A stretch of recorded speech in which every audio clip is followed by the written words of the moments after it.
राहुल सांकृत्यायन जी की पुस्तक तुम्हारी क्षय में आज जिस लेख को लेंगे वह धार्मिक क्षय यानी कि पतन की बात करता है कि किस प्रकार धर्म के नाम पर लोगों का पतन शुरू हो गया है। तो इसे धार्मिक रूढ़ियों के खिलाफ जो उन्होंने लिखा है उसी नजरिए से देखने की जरूरत है। बजाय आक्षेप लगाने के उन्होंने कुछ हालात हैं जो सामने रखे हैं जिन्हें गौर से सुनकर उनका मूल्यांकन करने की जरूरत ज्यादा लगती है मुझे। तो चलिए लेख की तरफ बढ़ते हैं। आभासी दुनिया के मेरे दोस्तों, शालिनी बोल रही हूं। जय भीम, कूल जौहार। आज के लेख का विषय है तुम्हारे धर्म की क्षय। वैसे तो धर्मों में आपस में मतभेद है। एक पूरब मुंह करके पूजा करने का विधान करता है तो दूसरा पश्चिम की ओर। एक सिर पर कुछ बाल बढ़ाना चाहता है तो दूसरा दाढ़ी। एक मूंछ कतरने के लिए कहता है तो दूसरा मूंछ रखने के लिए। एक जानवर का गला रेतने के लिए कहता है तो दूसरा एक हाथ से गर्दन साफ करने को, जिसे हम झटका या हलाल कहते हैं ना मीट में, वही बात है। एक कुर्ते को का गला दाहिनी तरफ रखता है तो दूसरा बाईं तरफ। एक जूठ मीट का कोई विचार नहीं रखता तो दूसरे के यहाँ जाति के भी बहुत से चूल्हे हैं। एक खुदा के सिवा दूसरे का नाम भी दुनिया में रहने नहीं देना चाहता तो दूसरे के देवताओं की संख्या नहीं है। एक गाय की रक्षा के लिए जान देने को कहता है तो दूसरा उसकी कुर्बानी से बड़ा सवाब समझता है। उसकी कुर्बानी से बड़ा सवाब समझता है। तो यहाँ पर बेसिकली जो है वो हिंदू और मुस्लिम धर्मों के बीच में उन्होंने तुलनात्मक मूल्यांकन जो है वो प्रस्तुत किया है, इवैल्यूएट एनालिसिस किया है दोनों धर्मों का। दूसरे धर्म भी शामिल किए हैं, लेकिन बेसिक जो है वो हिंदू मुस्लिम धर्मों को लेकर ही उन्होंने इस लेख में लिखा है। इसी तरह दुनिया के सभी मजहबों में भारी मतभेद है। ये मतभेद सिर्फ विचारों तक ही सीमित नहीं रहे, बल्कि पिछले 2000 वर्षों का इतिहास बतला रहा है कि इन मतभेदों के कारण मजहबों ने एक दूसरे के ऊपर जुल्म के कितने पहाड़ ढाए हैं। यूनान और रोम के अमर कलाकारों की कृतियां का आज अभाव क्यों दिखता है? इसलिए कि वहां एक मजहब आया और ऐसी मूर्तियों के अस्तित्व को अपने लिए खतरे की चीज समझता था। तो जिसे हम कहते हैं ना सिंबॉलिक लड़ाई, कि सिंबल्स तक को मिटा दिया जाता है। उसी तरीके से आजकल आप देखते हैं कि कहीं कहीं जगहों पर बाबा साहब का हनुमान की मुद्रा में मूर्ति को बिठाकर स्थापित किया गया है। ये मेरे वॉल पर मैंने शेयर भी किया था 2-4 साल पहले। और कहीं उनके कोट का कलर ब्लू की बजाय व्हाइट या ऑरेंज कर दिया जा रहा है। तो प्रतीकों से भी लड़ाई लड़ी जाती है। मेक्सिको और पेरू, तुर्किस्तान और अफगानिस्तान, मिस्र और जावा, जहां भी देखिए मजहबों ने अपने को कला साहित्य संस्कृति का दुश्मन साबित किया। और खून खराबा, इसके लिए तो पूछिए मत। अपने अपने खुदा और भगवान के नाम पर, अपनी अपनी किताबों और पाखंडों के नाम पर मनुष्य के खून को उन्होंने पानी से भी सस्ता कर दिखलाया। पानी की बोतल का भी मोल चुकाना पड़ता है, लेकिन खून बहाने के लिए ये सब कुछ नहीं सोचना पड़ता। यदि पुराने यूनानी धर्म के नाम पर निरपराध ईसाई बूढ़े बच्चे स्त्री पुरुषों को शेरों से फड़वाना, तलवार के घाट उतारना बड़े पुण्य का काम समझते थे, तो पीछे अधिकार हाथ अपने आने पर ईसाइयों ने भी क्या उनसे पीछे रहे? तो मतलब यूनानी धर्म की बुराई हम कर सकते हैं, ईसाई धर्म ने भी ताकत हाथ में आने पर वही सब कुछ किया। ईसा मसीह के नाम पर उन्होंने खुलकर तलवार का इस्तेमाल किया। जर्मनी में इंसानियत के भीतर लोगों को लाने के लिए कत्लेआम सा मचा दिया गया। पुराने जर्मन ओक वृक्ष की पूजा करते थे। कहीं ऐसा ना हो कि ये ओक ही उन्हें फिर पथ भ्रष्ट कर दे। इसके लिए बस्तियों के आसपास एक भी ओक को रहने ना दिया। मतलब ओक जो था वो आस्था का प्रतीक था और उसको भी हटा दिया गया। तो जैसा कि मैंने थोड़ी देर पहले कहा था कि प्रतीक भी मायने रखते हैं लड़ाइयों में।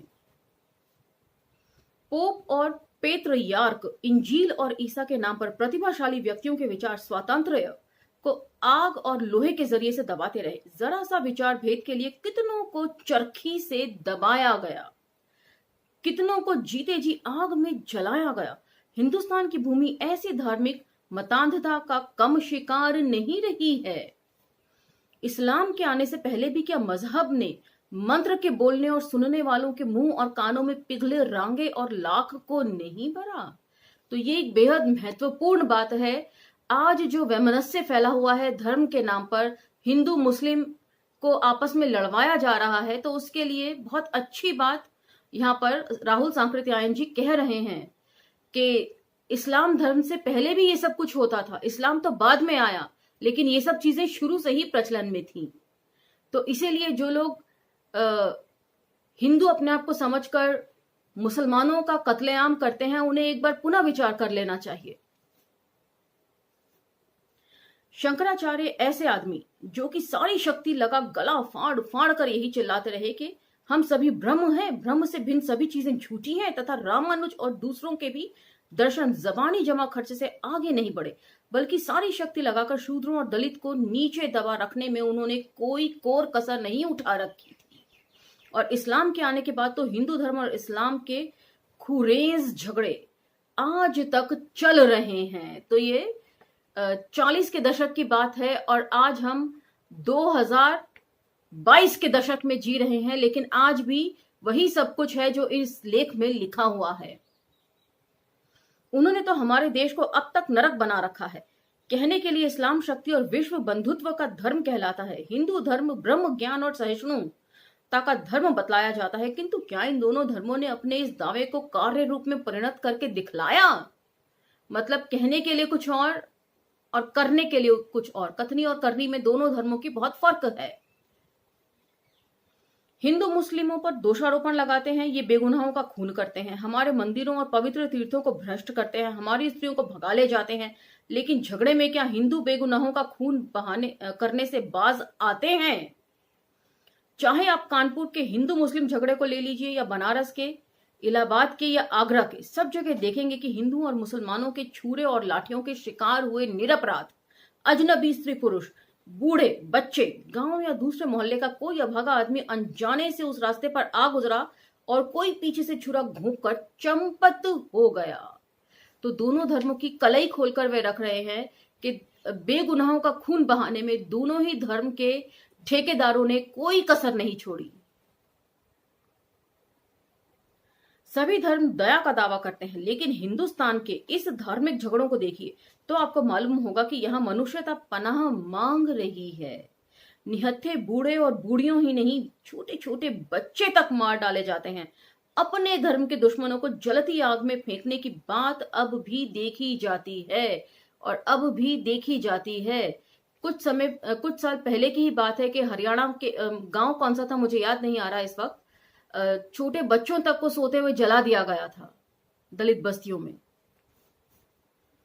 तो ये सब चीजें सोशल मीडिया पे बहुत वायरल हुई थी। यदि आप अपने दिमाग पर जोर डालेंगे तो ये सब वाकया आपको याद आ जाएंगे।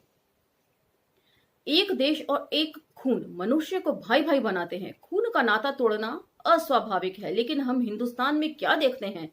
हिंदुओं को की सभी जातियों में, चाहे आरंभ में कुछ भी क्यों ना रहा हो, अब तो एक ही खून दौड़ रहा है। तो जाति का विनाश, एनिलिएशन ऑफ कास्ट में डॉक्टर अंबेडकर भी यही बात कहते हैं कि जो अपने आप को मानते हैं कि विशुद्ध हैं हम लोग, तो अब ऐसी कोई जाति विश्व में नहीं रह गई है जो अपने आप को पूरी तरीके से विशुद्ध कह सके। सबका जो है वो मिक्सचर हो चुका है। तो वही बात यहां पर राहुल सांकृत्यायन भी कह रहे हैं। क्या शक्ल देखकर किसी के बारे में आप बतला सकते हैं कि ये ब्राह्मण है और ये शूद्र? कोयले से भी काले ब्राह्मण आपको लाखों की तादाद में मिलेंगे और शूद्रों में भी गेहूं रंग वालों का अभाव नहीं है। पास पास में रहने वाले स्त्री पुरुषों के यौन संबंध जाति की ओर से हजार रुकावट होने पर भी हम आए दिन देखते हैं। कितने ही धनी खानदानों, राजवंशों के बारे में तो लोग साफ कहते हैं कि दास का लड़का राजा और दासी का लड़का राजपुत्र। तो राजपुत्र 6ठी और 7वीं क्लास में मेरी बेटी के हिस्ट्री टेक्स्ट में भी इसकी परिभाषा है। मैं कोई कंट्रोवर्सी क्रिएट नहीं करना चाहूंगी, लेकिन साफ तौर पर लिखा है कि राजपुत्र का कॉन्सेप्ट क्या है और आज की तारीख में अपभ्रंश रूप में वे किस नाम से बुलाए जाते हैं। इतना होने पर भी हिंदू धर्म लोगों को हजारों जातियों में बांटे हुए हैं। इतने ही हिंदू के नाम पर जातीय एकता स्थापित करना चाहते हैं, किंतु वह हिंदू जातीयता है कहां? हिंदू जाति तो एक काल्पनिक शब्द है। वस्तुतः वहां के ब्राह्मण ब्राह्मण भी नहीं, शाक द्वीपी, सनाड्य, जुझौतिया, राजपूत, खत्री, भूमिहार, कायस्थ, चमार आदि आदि। एक राजपूत का खान पान, ब्याह, श्राद्ध अपनी जाति तक सीमित रहता है। उसकी सामाजिक दुनिया अपनी जाति तक महमूद है। इसलिए जब एक राजपूत बड़े पद पर पहुंचता है तो नौकरी दिलाने, सिफारिश करने या दूसरे तौर से सबसे पहले अपनी जाति के आदमी को फायदा पहुंचाना चाहता है। यह स्वाभाविक है। जबकि 24 घंटे मरने जीने सब में संबंध रखने वाले अपनी बिरादरी के लोग हैं, तो किसी की दृष्टि दूर तक कैसे जाएगी? क्योंकि बाहर लीक से हटकर सोचते नहीं हैं, रूढ़ियों में ही फंसे हुए हैं। मैं नास्तिक क्यों हूं लेख में भगत सिंह भी कहते हैं कि रूढ़ियां तोड़ना बहुत जरूरी है। जो परंपराएं वर्षों से चली आ रही हैं, ऐसा नहीं है कि उनमें बदलाव करने की कोई जरूरत नहीं है। कहने के लिए तो हिंदुओं पर ताना कसते हुए इस्लाम कहता है कि हमने जात पात के बंधनों को तोड़ दिया, इस्लाम में आते ही सब भाई भाई हो जाते हैं। लेकिन क्या ये बात सच है? यदि ऐसा होता तो आज मोमिम अर्थात जुलाहा, अबसार अर्थात दुनिया, राइन अर्थात कुंजड़ा आदि का सवाल ना उठता। अर्जल और अशरफ का शब्द किसी के मुंह पर ना आता। सैयद, शेख, मलीन, पठान उसी तरह का ख्याल अपने से छोटी जातियों में रखते हैं जैसा कि हिंदुओं के बड़ी जात वाले। तो यहां पर इतना बता दूं कि वेटिंग फॉर वीजा में भी बाबा साहब ने यही कहा है कि जो एक हिंदू के लिए अछूत है, अस्पृश्य है, वही एक पारसी के लिए भी अछूत या अस्पृश्य है। और वहीं ओम प्रकाश वाल्मीकि जी ने भी अपनी आत्मकथा जूठन खंड 1 में इस बात को स्पष्ट तौर पर लिखा है। पहले ही 2 पन्नों में ये बात आपको मिल जाएगी पढ़ने पर कि मुसलमान तगा भी हिंदू तगाओं जैसा ही व्यवहार करते थे। वे भी हमें चूड़े ही कहकर बुलाते थे और गाली गलौज से ही बात करते थे। तो कोई फर्क नहीं है, धर्म चाहे कोई भी हो, अस्पृश्यता को सभी लोग मानते हैं और सभी लोग उसे बरतते हैं।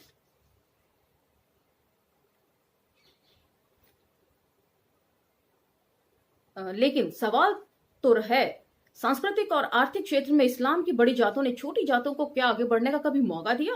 धार्मिक नेता हो तो बड़ी बड़ी जातों से शाही दरबार और सरकारी नौकरियां सभी जगह बड़ी जातों के लिए सुरक्षित रही। जमींदार, ताल्लुकेदार, नवाब सभी बड़ी जातों के हैं। हिंदुस्तानियों में से 4-5 करोड़ आदमियों ने हिंदुओं के सामाजिक, आर्थिक और धार्मिक अत्याचारों से त्राण पाने के लिए इस्लाम की शरण ली। लेकिन इस्लाम की बड़ी जातों ने क्या उन्हें अपने वहां पनपने दिया? 700 बरस बाद आज भी गांव का मोमिम जमींदारों और बड़ी जातों के जुल्म का वैसा ही शिकार है जैसा कि उसका पड़ोसी कानू कुर्मी। हिंदुओं से झगड़कर, अंग्रेजों की खुशामद करके काउंसिलों की सीटों, सरकारी नौकरियों में अपने लिए संख्या सुरक्षित कराई जाती है।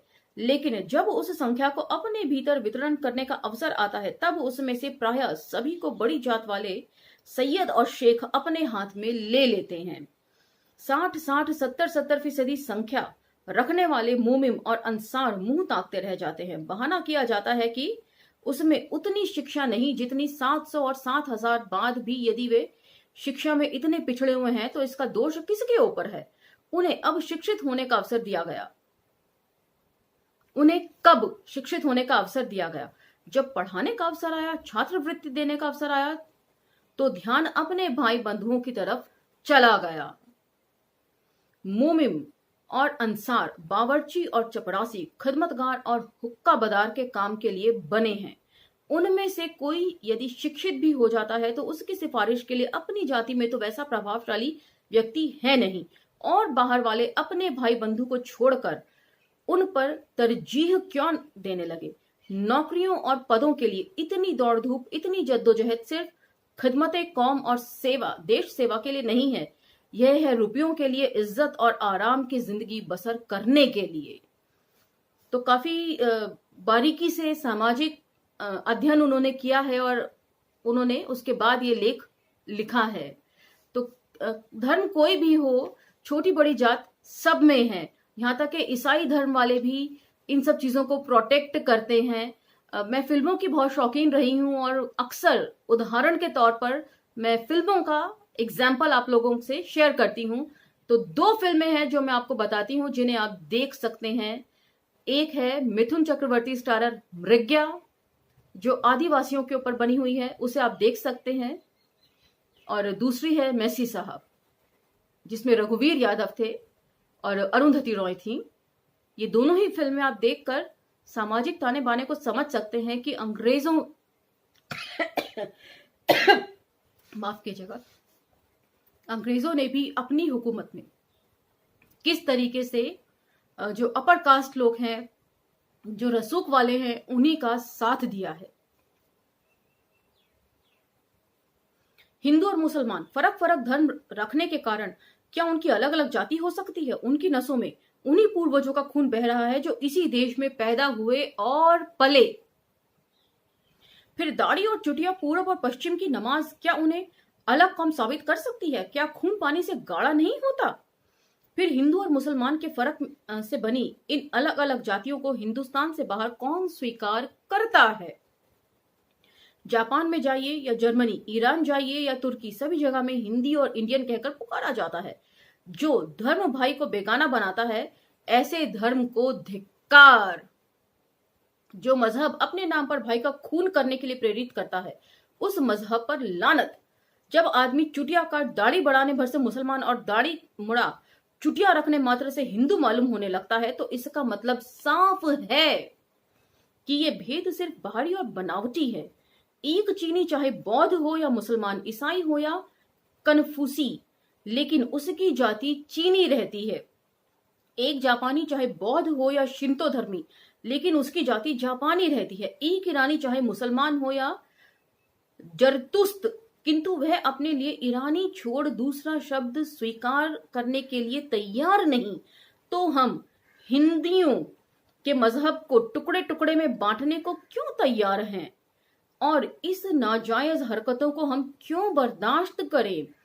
तो यहाँ पर एक छोटी सी बात है कि उन्होंने लिखा है कि जो चाइनीज लोग हैं, चीनी लोग हैं, उनकी जाति चीनी होती है। तो मेरे ख्याल से यहाँ पर जाति की बजाय उन्हें राष्ट्रीयता लिखनी चाहिए कि वे अपनी राष्ट्रीयता को पहचानते हैं। यहाँ पर उन्होंने जाति शब्द का इस्तेमाल राष्ट्रीयता के पर्याय के तौर पर किया है, जो थोड़ा सा मुझे अटपटा लगा कि यहाँ पर एक्चुअल में जाति ना लिखकर राष्ट्रीयता लिखना ज्यादा उचित लगता है। लेकिन ये उस समय की बात है, तो उस समय किस तरह चीजें प्रचलन में थी ये हम नहीं जानते। धर्मों की जड़ में कुल्हाड़ा लग गया है और इसलिए अब मजहबों के मेल मिलाप की बातें कभी कभी सुनने में आती हैं। लेकिन क्या ये संभव है? मजहब नहीं सिखाता आपस में बैर रखना। एक सफेद झूठ का क्या ठिकाना। अगर मजहब बैर नहीं सिखाता तो चोटी दाढ़ी की लड़ाई में 1000 बरस से आज तक हमारा मुल्क पागल क्यों है? सवाल जायज है। बहुत खूबसूरत पंक्तियां लिखी थी इकबाल ने कि मजहब नहीं सिखाता आपस में बैर रखना, हिंदी है हम, वतन है हिंदुस्तान हमारा। लेकिन एक्चुअल में ऐसा कभी रहा नहीं। पुराने इतिहास को छोड़ दीजिए, आज भी हिंदुस्तान के शहरों और गांवों में एक मजहब वालों को दूसरे मजहब वालों के खून का प्यासा कौन बना रहा है? कौन गाय खाने वालों को गोबर खाने वालों से लड़ा रहा है? तो बहुत अच्छी बात लिखी है, उस समय से गोबर खाना चला आ रहा है। असल बात यह है, मजहब तो ये सिखाता है आपस में बैर रखना, भाई को है सिखाता भाई का खून पीना। हिंदुस्तानियों की एकता मजहबों के मेल पर नहीं होगी, बल्कि मजहबों की चिता पर। कौवे को धोकर हंस नहीं बनाया जा सकता, कमली धोकर रंग नहीं चढ़ाया जा सकता। मजहबों की बीमारी स्वाभाविक है, उसका मौत को छोड़कर इलाज नहीं। एक तरफ तो वे मजहब एक दूसरे के कितने जबरदस्त खून के प्यासे हैं, उसमें से हर एक दूसरे के खिलाफ शिक्षा देता है। कपड़े लत्ते, खाना पीना, बोली बानी, रीति रिवाज में हर एक दूसरे से उल्टा रास्ता लेता है। लेकिन जहां गरीबों को चूसने और धनियों की स्वार्थ रक्षा का प्रश्न आ जाता है तो दोनों बोलते हैं। गधा गांव के महाराज बेवकूफ बख्श सिंह 7 पुश्तों से पहले दर्जे के बेवकूफ चले आ रहे हैं। आज उनके पास 50 लाख सालाना आमदनी की जमींदारी है, जिसको प्राप्त करने में न उन्होंने एक ढीला अक्ल खर्च की और न अपनी बुद्धि के बल पर वे उसे 6 दिन चला ही सकते हैं। तो यहाँ पर प्रतीकों में बात करते हैं, ये थोड़ा सा अखरता है। डायरेक्ट नाम कहीं भी नहीं लिखा है, या इक्का दुक्का जगह छोड़ दीजिए, तो ज्यादातर जो है वो प्रतीकों में उन्होंने बात करी है। डायरेक्ट नाम लेने से हर लेख में उन्होंने गुरेज किया है। तो इसलिए कहना मुश्किल है कि किसको लेकर वे इशारा कर रहे हैं, कम से कम मुझे समझ नहीं आया। न वे अपनी मेहनत से धरती से एक छटाक चावल पैदा कर सकते हैं, न एक कंकड़ी गुड़। महाराज बेवकूफ बख्श सिंह को यदि चावल, गेहूं, घी, लकड़ी के ढेर के साथ एक जंगल में अकेले छोड़ दिया जाए तो भी उनमें इतनी बुद्धि न है और न उन्हें काम का ढंग मालूम है कि अपना पेट भी पाल सके। 7 दिन में बिल्ला बिल्ला कर जरूर वे वहीं मर जाएंगे। मेरे ख्याल से बिल बिलाकर होना चाहिए था, बिल्ला बिल्ला लिखा हुआ है। लेकिन आज गधा गांव में महाराज 10,000 रुपया महीना की तो मोटर के तेल में फूंक डालते हैं। 20-20 हजार रुपए जोड़े कुत्ते उनके पास हैं। 2 लाख रुपए लगाकर उनके लिए महल बना हुआ है, उस पर अलग अलग डॉक्टर और नौकर हैं। गर्मियों में उनके घरों में बर्फ के टुकड़े और बिजली के पंखे लगते हैं। महाराज के भोजन छाछन की तो बात ही क्या, उनके नौकरों के लिए नौकर भी घी दूध में नहाते हैं। और जिस रुपए को इस प्रकार पानी की तरह बहाया जाता है वह आता कहां से है? किसानों और मजदूरों के या आम जन के शोषण से आता है। उनके पैदा करने वाले कैसी जिंदगी बिताते हैं, वे दाने दाने को मोहताज हैं। उनके लड़कों को महाराज बेवकूफ बख्श के कुत्तों का जूठा भी यदि मिल जाए तो वे अपने को धन्य समझें। और जूठन के समय भी, जब शादियों में बची हुई जूठन बटोरने के लिए वाले इंसिडेंट्स का जिक्र था, तो भी मैंने कहा था कि जरूरतों को इतना कम कर दिया है कि जूठन भी 56 भोग लगती है। तो वही बात आप यहां पर भी रखकर लागू कर सकते हैं। लेकिन यदि किसी धर्मानुयायी से पूछा जाए कि ऐसे बेवकूफ आदमी को बिना हाथ पैर हिलाए दूसरे की कमाई को पागल की तरह फेंकने का क्या अधिकार है, तो पंडित जी कहेंगे, अरे ये तो पूर्व की कमाई खा रहे हैं, भगवान की ओर से वे बड़े बनाए गए हैं। शास्त्र वेद कहते हैं कि छोटे बड़े के बनाने वाले भगवान हैं। गरीब दाने दाने को मारा मारा फिरता है, ये भगवान की ओर से उसको दंड मिला है। यदि किसी मौलवी या पादरी से पूछे तो जवाब मिलेगा, क्या तुम काफिर हो? नास्तिक तो नहीं हो? अमीर गरीब दुनिया का कारोबार चलाने के लिए खुदा ने बनाए हैं। राजी ब रजा, खुदा की मर्जी में इंसान का दखल देने का क्या हक? गरीबी को न्यामत समझो, उनकी बंदगी और फरमाबरदारी बजा लाओ, कयामत में तुम्हें उनकी मजूरी मिलेगी। पूछा जाए, जब बिना मेहनत के ही महाराज बेवकूफ बख्श सिंह धरती पर ही स्वर्ग आनंद भोग रहे हैं, तो ऐसे अंधेर नगरी चौपट राजा के दरबार में बंदगी और फरमाबरदारी से कुछ होने हवाने की क्या उम्मीद? तो धर्म चाहे कोई भी हो, चाहे आप पंडित जी से पूछें, चाहे मौलवी काजी जी से पूछें, जवाब एक ही रहता है कि सब खुदा या ईश्वर का किया धरा है, कर्मों का फल है।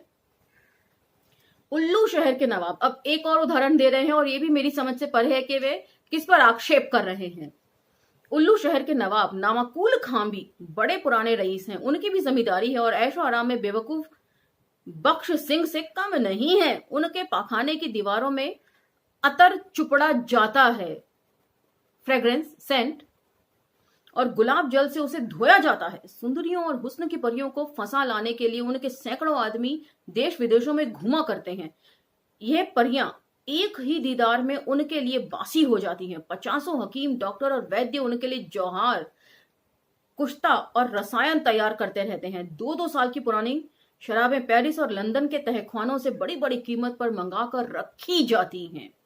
नवाब बहादुर का तलवा इतना लाल और मुलायम है जितनी इंद्र की परियों की जीभ भी न होगी।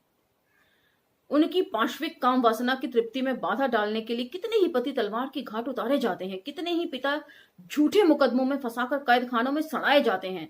60 लाख सालाना आमदनी भी उनके लिए काफी नहीं है। हर साल 10-5 लाख रुपया और कर्ज हो जाता है।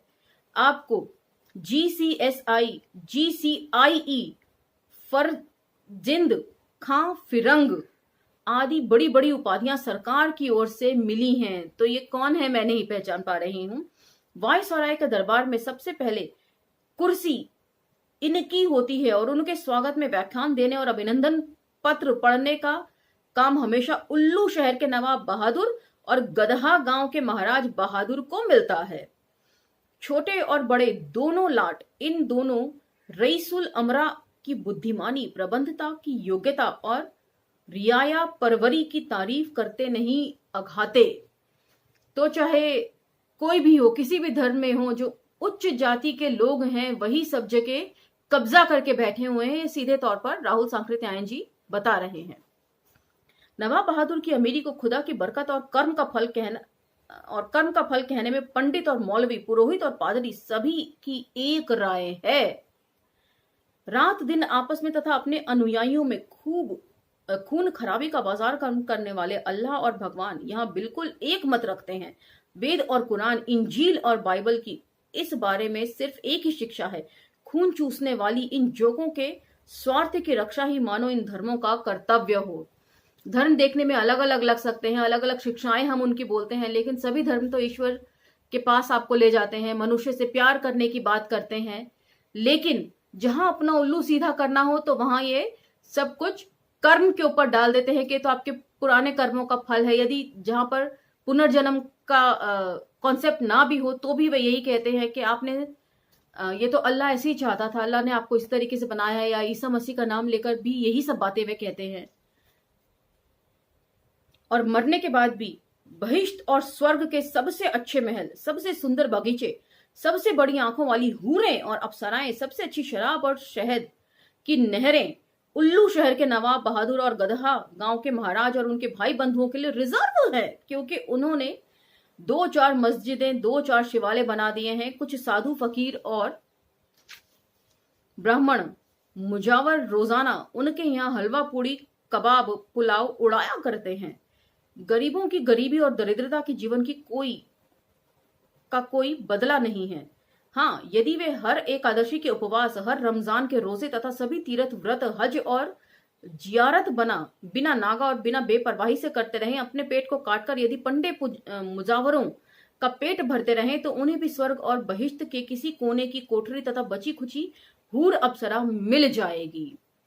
तो यहाँ पर एक बात काफी अच्छी है कि डॉक्टर अंबेडकर भी अपनी जाति के विनाश में इस बात को लिखते हैं कि कैसे अपने जो गरीबों के पास बिल्कुल थोड़ी सी जमा पूंजी होती है, उसे भी वे मंदिर मस्जिद के नाम पर भेंट चढ़ा देते हैं बजाय अपने पास रखने के।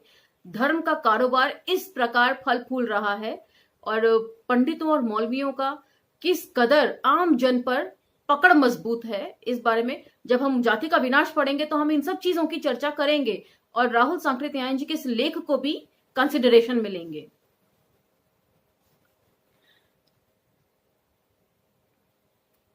हाँ जी, गरीबों को बस इसी स्वर्ग की उम्मीद पर अपनी जिंदगी काटनी है, किंतु जिस सरग बहिष्ट की आशा पर जिंदगी भर के दुख के पहाड़ों को ढूंढा है, उस सरग बहिष्ट का अस्तित्व ही आज 20वीं सदी के इस भूगोल में कहीं नहीं है।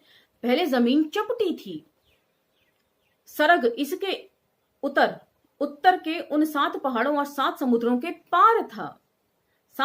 आज तो न उस चपटी जमीन का पता है और न उत्तर के उन 7 पहाड़ों और 7 समुद्रों का। जिस सुमेरु के ऊपर इंद्र की अमरावती, क्षीर सागर के भीतर शेषशायी भगवान थे, अब वह सिर्फ लड़कों का दिल बहलाने की कहानियां मात्र हैं। ईसाइयों और मुसलमानों के बहिष्ट के लिए भी उसी समय के भूगोल में स्थान था। आजकल के भूगोल ने तो उनकी जड़ ही काट दी है। फिर उस आशा पर लोगों को भूखो रहने पर क्या भारी धोखा नहीं है। तो राहुल सांकृत्यायन जी कहते हैं कि आजकल ये दिल बहलाने की कहानियां मात्र रह गई हैं और ना अब वह भूगोल ही है। बहुत सही बात कह रहे हैं।